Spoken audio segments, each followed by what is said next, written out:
નમસ્કાર, જય હિન્દ. અમારી આ ચેનલને ખૂબ સારો પ્રતિસાદ મળ્યો છે અને આગળ પણ આપના દ્વારા પ્રતિસાદ મળશે.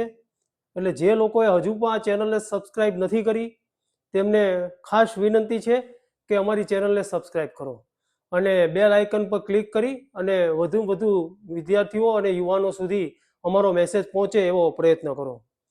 આજે એ બાબત ઉપર ચર્ચા કરવી છે કે જે વિદ્યાર્થીઓ કે જે યુવાનો સ્પર્ધાત્મક પરીક્ષાઓ જેવી કે જીપીએસસી છે, ગુજરાત ગૌણ પસંદગી મંડળ દ્વારા લેવાતી પરીક્ષાઓ છે, આવી બધી અત્યારે પુષ્કળ પરીક્ષાઓ આવી રહી છે અને નજીકના ભવિષ્યમાં ઘણી પરીક્ષાઓ આવવાની પણ છે. જેમની તૈયારી કરી રહેલા યુવાનોમાં ઘણી જગ્યાએ એવું જોવા મળ્યું છે કે કેટલાક યુવાનો એવી આળસ કરતા હોય છે કે વાંચવાથી શું થશે, એમ છેલ્લે તૂકો મારી લેશું, આજુબાજુમાં જઈને જોઈ લેશું. પણ મારે વિદ્યાર્થીઓને અને યુવાનોને એક સારા એવા પ્રસંગ દ્વારા સમજાવવું છે કે એક ગામ હતું અને ગામથી થોડે દૂર એક ટેકરી હતી. એ ટેકરી ઉપર એક માતાજીનું મંદિર હતું. એ ગામની અંદરથી સાંજે યુવાનો બધા એક સાથે માતાજીના મંદિરે જવા માટે નીકળ્યા. ચાલતા ચાલતા બધા યુવાનો એવું નક્કી કર્યું કે આપણે માતાજીના દર્શન કરવા જઈએ. એવામાં એ ગામના એક દાદા હતા, એક બાપા હતા, 70 વર્ષની ઉંમરના હશે. એમને થયું કે ચાલો ને હું એક વખત આમને સાથે જઈ અને દર્શન કરી આવું. એટલે સાંજે બધા ચાલતા થયા. સવારે 4 વાગ્યાના પરોઢિયાના પોરે બધા ત્યાં તળેટીમાં પહોંચ્યા.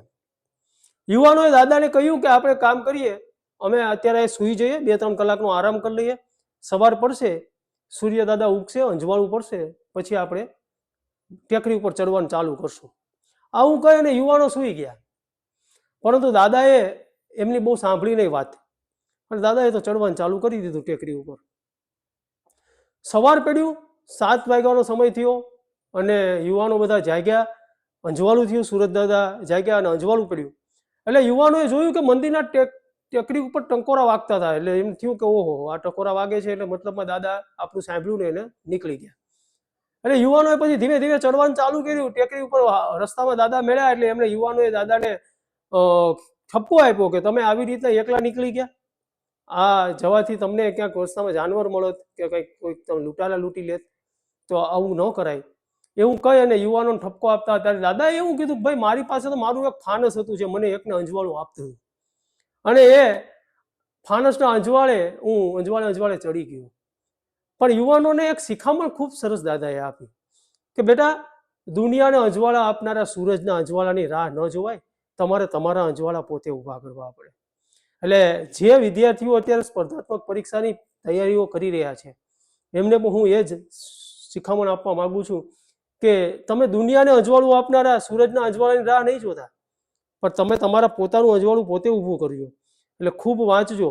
હજી અમે નજીકના ભવિષ્યમાં સ્પર્ધાત્મક પરીક્ષાઓમાં કેવી રીતના તૈયારી કરવાની થઈ, તેમજ જીપીએસસી જેવી પ્રતિષ્ઠિત પરીક્ષાઓની અંદર તમે કેવી રીતના ઇન્ટરવ્યૂ આપી શકો છો અને એ પરીક્ષાઓ કેવી રીતના તમે પાસ કરી શકો છો, એના માટેના પણ અમારા આ ચેનલ ઉપર વિડીયોઝ લઈને આવી રહ્યા છે. એટલે આપ સૌને વિનંતી છે કે આપ ખૂબ જ બહોળા પ્રમાણમાં અમારી આ ચેનલને સબસ્ક્રાઈબ કરો અને અમને ખૂબ તમારો પ્રેમ આપો, તેવો આપ સૌને ખૂબ ખૂબ વિનંતી સાથે આભાર. જય હિન્દ.